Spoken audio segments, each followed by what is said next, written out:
ఆధ్యాత్మిక ప్రపంచంలో కర్మఫలాన్ని అనుభవించడం అనేది లేదు. ఎందుకంటే అక్కడ చేసేదంతా కూడా భగవంతుని కోసమే చేసేదంతా కూడా. అంతేగాని వ్యక్తిగతంగా మన యొక్క స్వంత ఆనందం కోసం చేసేది ఏది కూడా లేదు ఇక్కడ ఆధ్యాత్మిక ప్రపంచంలో. ఎప్పుడైతే మనం మన స్వంత ఆనందం కోసం ఆలోచిస్తామో వెంటనే మనం ఈ భౌతిక ప్రపంచానికి బదిలీ చేయబడతాం అన్నమాట. ఎందుకంటే భౌతిక ప్రపంచంలో మనం చేసే పనులు ఏవైతే ఉన్నాయో అవి భగవత్ సంబంధం లేనటువంటివి.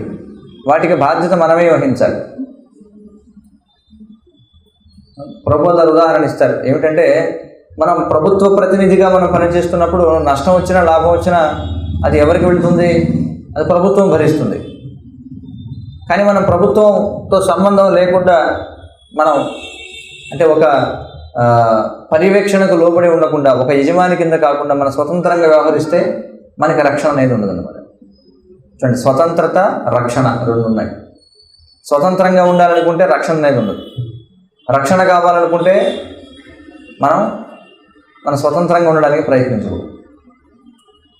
మనం భగవంతుడి నుండి స్వతంత్రంగా ఉండడానికి ప్రయత్నించాం కాబట్టి మనం ఇప్పుడు స్వతంత్రంగా ఉండడం ఎలా సాధ్యం అవుతుందో తెలుసుకోవడానికి భౌతిక ప్రపంచానికి వచ్చాం.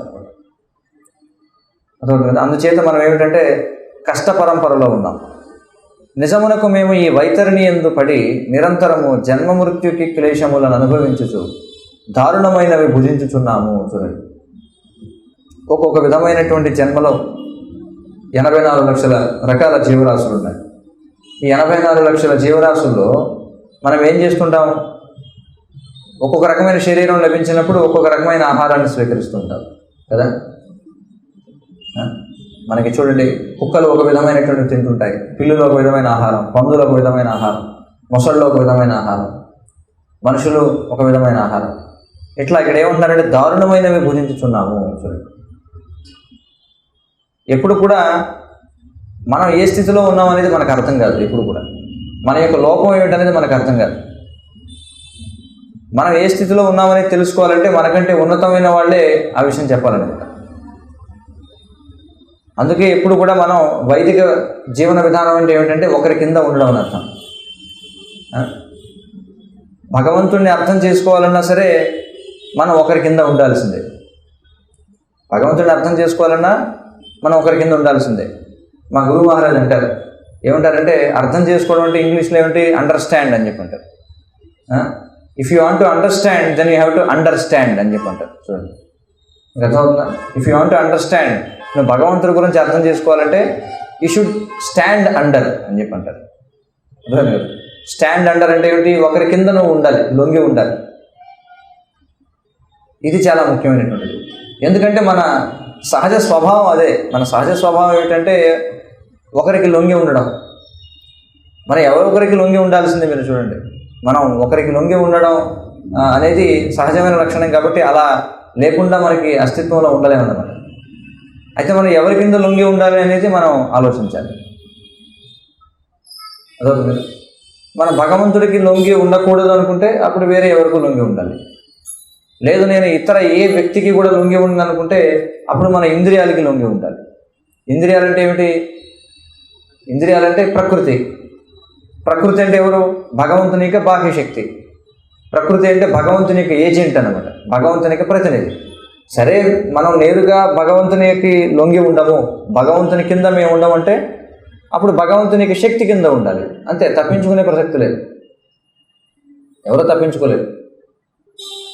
కానీ భక్తుడు అంటే ఎవరంటే ఎవరైతే ఈ విషయాన్ని తెలుసుకొని స్వతహాగా అతడు ఏం చేస్తారంటే నేరుగా భగవంతుడికి లొంగి ఉంటాడు అనమాట. కదా. అయితే మనం అర్థం చేసుకోవాలి, సరే మన పరిస్థితి లొంగి ఉండడమే కదా, మరి ఎవరికి లొంగి ఉంటే మనకి లాభం కలుగుతుంది? కృష్ణుడికి లొంగి ఉంటే వచ్చే లాభం ఏమిటి? కృష్ణుడి కాకుండా అన్యమైన వాటికి లొంగి ఉంటే వచ్చే నష్టం ఏమిటి అనేది అర్థం చేసుకోగలిగిన అవకాశమే ఈ మానవ జన్మ అనేటువంటిది. కాబట్టి మానవ జన్మ లభించిన వాడు ఇవన్నీ ఆలోచించాలి. మనం ఎవరికి సేవ చేయాలి, మనం ఎవరికి సేవ చేస్తే ఏ ఫలితాన్ని పొందుతాం, దీన్ని బ్రహ్మ జిజ్ఞాస అని చెప్పంటారు. కనుక నన్నేగాక దుఃఖార్తులైన ఎల్లరూ దయతో వీక్షించి నీ నిర్హేతుకమగు కరుణతోనూ అనుగ్రహముతోనూ ఉద్ధరించి పాలింపుము అని చెప్పుకుంటున్నాడు. కాబట్టి మీ అందరం కూడా చాలా పతనావస్థలో ఉన్నాం. కాబట్టి దయచేసి మా పట్ల దయ చూపించు. ఎలాంటి దయ చూపించమంటున్నారు? ఎలాంటి కరుణట? నిర్హేతుకమగు కరుణ. నిర్హేతుకమైన కరుణ అంటే ఎటువంటి కారణం లేనటువంటి కరుణ, ఎటువంటి కారణం లేనటువంటి కరుణ అనమాట.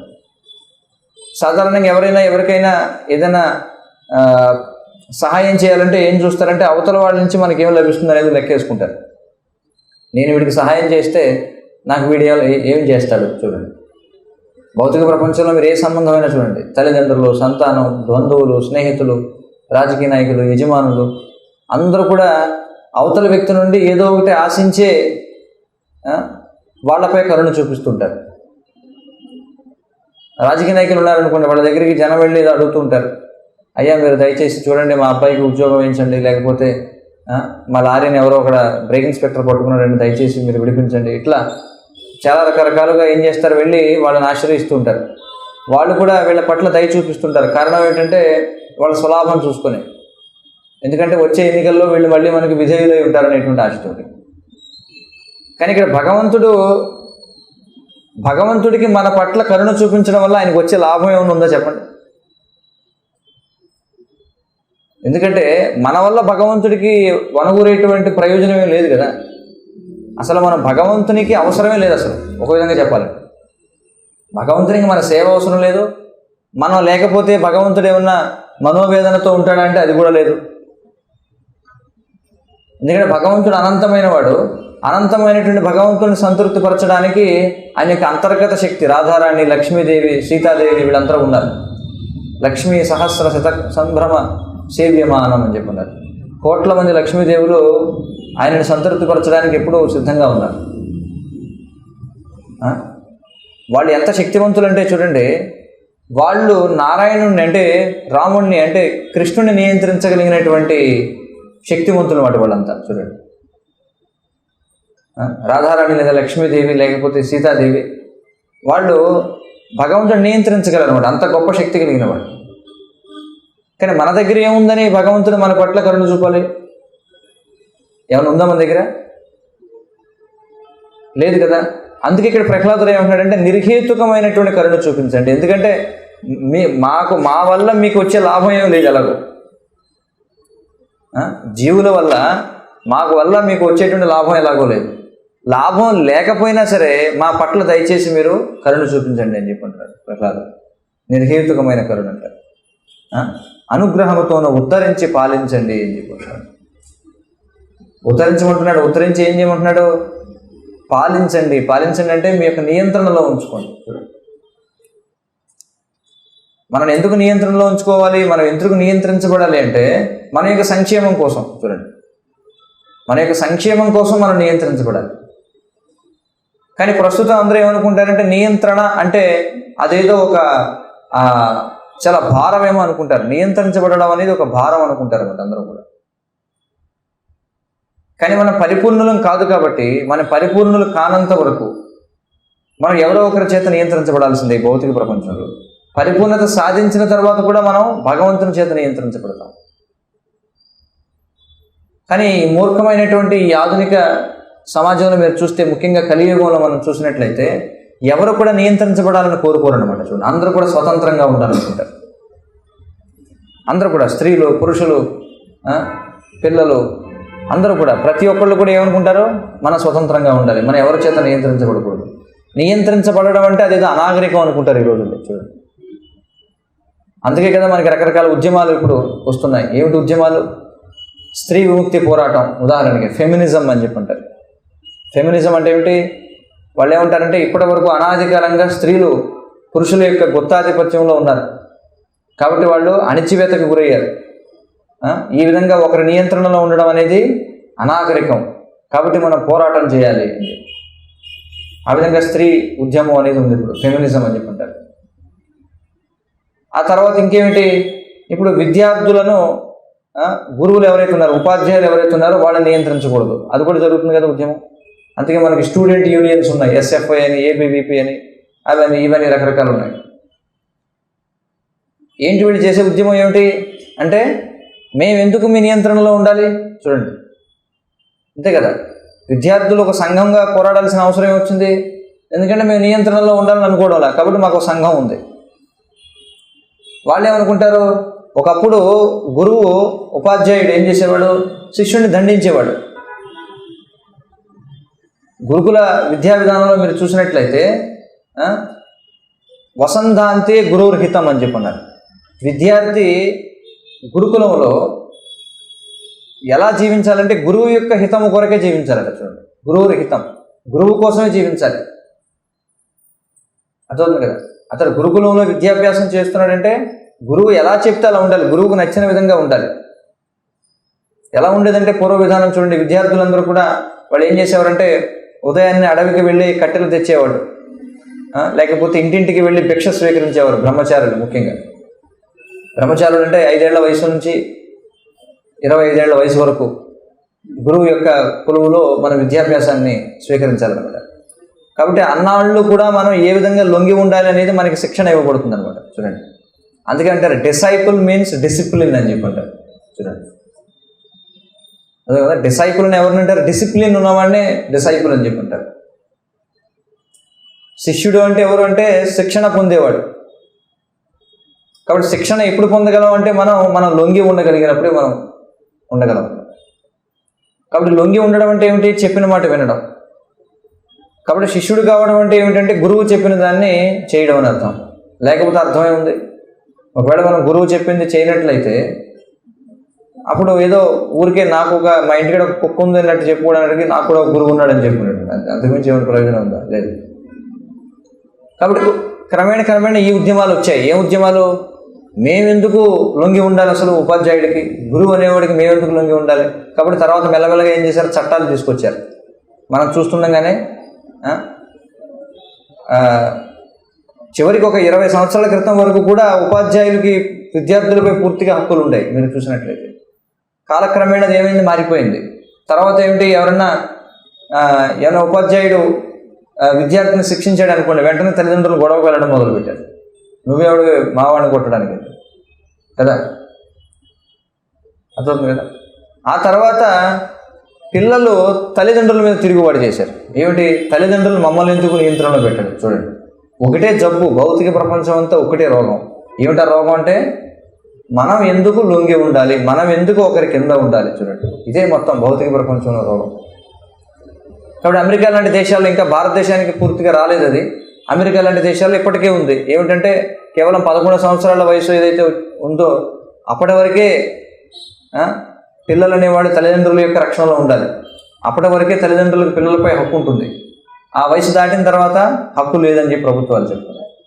కాబట్టి ఒకవేళ తల్లిదండ్రులు ఆ వయసు దాటిన తర్వాత ఏమిటి, చిన్న వయసులో కూడా ఒకవేళ మందలిస్తే, తల్లిదండ్రులు పిల్లల్ని మందలిస్తే అమెరికా లాంటి దేశాల్లో జైల్లో వేస్తారు తీసుకెళ్ళి తల్లిదండ్రులు. మీకు తెలుసో లేదు, అక్కడ కూడా అదే రోగం. ఏమిటి, మనం ఎందుకు లొంగి ఉండాలి. మళ్ళీ చూడండి,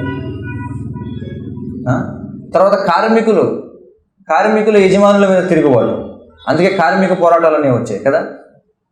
కార్మికులు అంటే ఎవరు, శూద్రులు అని చెప్పి అంటారు. పరిచర్యాత్మకం కర్మ శూద్ర స్వభావజం అని చెప్పన్నారు. శూద్రుడు అంటే ఏమిటి, వాడు పరిచర్య చేయాలి. ఎవరికి పరిచర్య చేయాలి? బ్రాహ్మణ, క్షత్రియ, వైశ్యులకి పరిచర్య చేయాలి. కాబట్టి నేను ఎందుకు పరిచర్య చేయాలి అని వీడు పోరాటం మొదలుపెట్టాడు. అదేవిధంగా వ్యాపార వర్గాలు పోరాటం ప్రారంభించాయి. వైశ్యులు, మేమెందుకు క్షత్రియులకు లొంగి ఉండాలి, మేమెందుకు పన్ను కట్టాలి. చూడండి కదా, ఈ వ్యాపారవేత్తలందరూ కూడా ఏం చేస్తారు, బంధులు లేకపోతే ఏవో చేసుకుంటారు కదా, వ్యాపార కలాపాలు ఆపివేయడం ఇలాంటివి చేసుకుంటారు. మేమెందుకు నియంత్రణలో ఉండాలి. అదేవిధంగా పాలకులు బ్రాహ్మణులపై తిరుగుబాటు చేశారు. బ్రాహ్మణులు చెప్పింది మేమెందుకు వినాలి అని. చూడండి, పాలక వర్గం వాళ్ళు మేమెందుకు, మేధావులు చెప్పింది మేము వినాలి, మా ఇష్టం వచ్చినట్టు మేము ఉంటాం. చూడండి, అర్థం కదా. ఇలాగే ఎవరికి వాళ్ళు ఏమిటంటే తిరుగుబాటు చేయడం అనేటువంటి మనస్తత్వం. ఎందుకు ఇది ఉంది అంటే అసలు మన అసలు రోగమే అది. ఏమిటంటే ఈ తిరుగుబాటు మనస్తత్వం, రివోల్ట్ అగెయిన్స్ట్ అని చెప్పి, వ్యతిరేకంగా తిరుగుబాటు చేయడం. కానీ దానివల్ల ఎవరు కూడా ఆనందంగా ఉండలేరు. చూడండి, స్వతంత్రంగా ఆనందంగా ఉండలేరు. ఎందుకంటే స్వతంత్రంగా ఉండడం అనేది మన సహజ లక్షణం కాదు కాబట్టి. చూడండి, ఎప్పుడైతే మన సహజ లక్షణాన్ని విడిచిపెడతామో అప్పుడు మనం ఆనందంగా ఉండగలమా చెప్పండి? ఉండలేము. మనకి భగవంతుడు మనకి ప్రకృతి స్త్రీ పురుష దేహాలను నిర్మించింది కదా. భగవంతుడు ప్రకృతి ద్వారా మనకి స్త్రీ పురుష భేదాన్ని సృష్టించాడు. కేవలం మానవ జాతిలో మాత్రమే కాదు, 84 లక్షల జీవరాశుల్లో ఈ స్త్రీ పురుష భేదం అనేది ఉంది. ఎందుకు ఈ భేదం అనేది ఉంది? ఇప్పుడు స్త్రీ పురుషుడు అనే భేదం ఎందుకు ఉందంటే వాళ్ళ యొక్క బాధ్యతలు వేరు కాబట్టి. అవునా? వాళ్ళ బాధ్యతలు వేరు కాకపోతే స్త్రీ పురుష రూపాలనే 2 వేరు ఎందుకు ఉంటాయి చెప్పండి? అవునా? కానీ ఇప్పుడు మూర్ఖంగా ఏం చేస్తున్నారంటే ఆ భేదాన్ని తీసివేయాలని చూస్తున్నారనమాట. స్త్రీ పురుషుల మధ్య భేదం అనేది లేదు, దాని భేదాన్ని తీసివేయాలనుకుంటున్నారు. వాళ్ళు ఏమంటున్నారంటే లేదు, స్త్రీలు కూడా పురుషులతో సమానంగా వాళ్ళు కూడా ఎదగాలి అన్ని రంగాల్లో కూడా అని చెప్పి. కానీ దీనివల్ల జరుగుతున్నది ఏమిటంటే ఎప్పుడైతే మనం సహజత్వాన్ని కోల్పోతున్నామో, ఎందుకంటే మన శరీరం అనేది ఒక సహజమైనటువంటి బాధ్యతను, ఒక సహజమైన ధర్మాన్ని కలిగి ఉంది. స్త్రీ దేహానికి ఒక రకమైనటువంటి బాధ్యత ఉంది, అలాగే పురుష దేహానికి ఒక విధమైనటువంటి బాధ్యత ఉంది. జంతు జాతులన్నీ కూడా వాటి యొక్క సహజ స్వభావాన్ని అనుసరించి అవి పనిచేస్తూ ఉంటాయి. మనిషి కూడా పూర్వం సహజ ధర్మాన్ని అనుసరిస్తూ ఉండేవాడు. కానీ ఇప్పుడు ఎప్పుడైతే ఈ సమానత్వం అనేది తీసుకొచ్చారో, ఈ సమానత్వం అనేది కూడా దేనికోసం వచ్చింది? పురుషుడు నియంత్రణలో స్త్రీ ఎందుకు ఉండాలి? చూడండి, మనుస్మృతి చెబుతుంది. ఏం చెబుతుంది మనుస్మృతి? ఒక స్త్రీ ఎప్పుడు కూడా ముగ్గురు యొక్క రక్షణలో ఉండాలి అని చెప్పి. ఎవరా ముగ్గురు రక్షణ అంటే బాల్యంలో తండ్రి యొక్క రక్షణలో, యవ్వనంలో భర్త యొక్క రక్షణలో, వృద్ధాప్యంలో పుత్రుని యొక్క రక్షణలో ఉండాలి. మళ్ళీ ఇక్కడ కూడా తిరుగుబాటు వచ్చింది. మేమెందుకు రక్షణలో ఉండాలి? మాకు రక్షణ అవసరమా? మీ రక్షణ లేకుండా ఉండలేమా? చూడండి, ఇలా ఎవరికి వాళ్ళు, విద్యార్థులు, స్త్రీలు, లేకపోతే పురుషులు, కార్మికులు, వైశ్యులు, క్షత్రియులు, మొత్తం జీవులందరూ కూడా, మొత్తానికి ఇదంతా కూడా ఏమిటి? ఎందుకని ఈ పోరాటాలన్నీ జరుగుతున్నాయి? కారణం ఏమిటంటే అసలు తిరుగుబాటు ఎక్కడ జరిగిందంటే అసలు మన భగవంతుని నియంత్రణలో ఎందుకు ఉండాలి? చూడండి, అక్కడ ప్రారంభమైందనమాట. అది అలా కొనసాగుతూ అన్ని రంగాల్లో కూడా మనకు వ్యక్తం అవుతూ ఉంటుంది. కానీ మనం ఎప్పుడు కూడా అర్థం చేసుకోవాలి, మనం ఒక కారణం కోసం సృష్టించబడిన వాళ్ళం. మనం ఎప్పుడైతే ఆ కారణం కోసమే మనం పని చేస్తామో అప్పుడు ఆనందంగా ఉండగలం. అదవుతుంది కదా. ఉదాహరణకి స్త్రీ దేహం అనేది సంతానోత్పత్తి కోసం ముఖ్యంగా ఉన్నది. ఎందుకంటే మాతృత్వం అనేది స్త్రీ దేహం అనేది ఏదైతే ఉందో దానికి మాత్రమే, ఆ దేహంతో మాత్రమే ఆ కార్యాన్ని మనం పూర్తి చేయగలం. కానీ అది సహజమైనటువంటి లక్షణం. కానీ ఆ సహజ లక్షణాన్ని వీడి స్త్రీలు కూడా పురుషుల్లాగా మేము కూడా మిలిటరీలో మేము కూడా వెళ్ళి ఇరాక్లో లేదా ఆఫ్ఘనిస్తాన్లో, పాకిస్తాన్లో యుద్ధం చేస్తామని చెప్పన్నారు అనుకోండి. లేకపోతే మేము గొప్ప గొప్ప వ్యాపారవేత్తలు అవుతాం, లేకపోతే మేము కూడా దేశాన్ని పాలిస్తామని చెప్పన్నారు అనుకోండి. కానీ సర్వేలు ఏం చెప్తున్నాయంటే ఆ విధంగా ఎవరైతే వివిధ రంగాల్లో అంటే వాళ్ళ యొక్క సహజమైన స్వభావాన్ని వీడి స్త్రీలు ఏ రంగాల్లో అయితే పనిచేస్తున్నారో వాళ్ళు ఆనందంగా లేరని చెప్తున్నాయి అన్నమాట. ఎందుకంటే వాళ్ళ సహజ లక్షణం కాదు అది. ఇలాగే ప్రతిదానికి కూడా సహజ లక్షణం ఉంది. విద్యార్థులు ఆనందంగా లేరు, ఎందుకంటే వాళ్ళు ఉపాధ్యాయుల యొక్క నియంత్రణలో లేరు. పిల్లలు ఆనందంగా లేరు, ఎందుకని పిల్లలు ఆనందంగా లేరు? ఎందుకంటే తల్లిదండ్రుల యొక్క నియంత్రణలో ఉండడం వల్ల. కార్మికులు ఆనందంగా లేరు, ఎందుకంటే వాళ్ళు యజమానుల యొక్క నియంత్రణలో లేరు. ఈ వైశ్యులు అనేవాళ్ళు ఆనందంగా లేరు, ఎందుకంటే వాళ్ళు క్షత్రియుల యొక్క నియంత్రణలో లేరు. ఈ క్షత్రియులు ఆనందంగా లేరు, కారణం ఏంటంటే వాళ్ళు బ్రాహ్మణుల యొక్క నియంత్రణలో లేరు. ఇక బ్రాహ్మణులు కూడా లేరు, ఎందుకంటే వాళ్ళు భగవంతునికి నియంత్రణలో లేరు. బ్రాహ్మణుడు అనేవాడు భగవంతునికి సేవకునిగా ఉండాలి, క్షత్రుడు అనేవాడు బ్రాహ్మణుడికి సేవకుడిగా ఉండాలి, వైశ్యుడు అనేవాడు క్షత్రుడికి సేవకుడిగా ఉండాలి, శూద్రుడు అనేవాడు వైశ్యునికి సేవకుడిగా ఉండాలి. ఇట్లా సమాజం అంతా కూడా ఒకరినొకరు నియంత్రించుకోవడం అనేది ఉందన్నమాట. ఎందుకు నియంత్రణ అవసరం అంటే మనం బలహీనమైనటువంటి స్థితిలో, మంచేదో చెడేదో తెలియనటువంటి స్థితిలో ఉన్నాం కాబట్టి మనం నియంత్రణ అనేది ఉండాల్సిందే. చూడండి, ఎందుకంటే మన యొక్క బలహీనత కారణం చేత మనం నియంత్రించబడాలి. దేనికోసం అంటే మన మంచిగా మనం నియంత్రించబడాలి. ఇది మనం అర్థం చేసుకోవాలి మొదటి విషయం. హరే కృష్ణ హరే కృష్ణ కృష్ణ కృష్ణ హరే హరే హరే రామ రామ రామ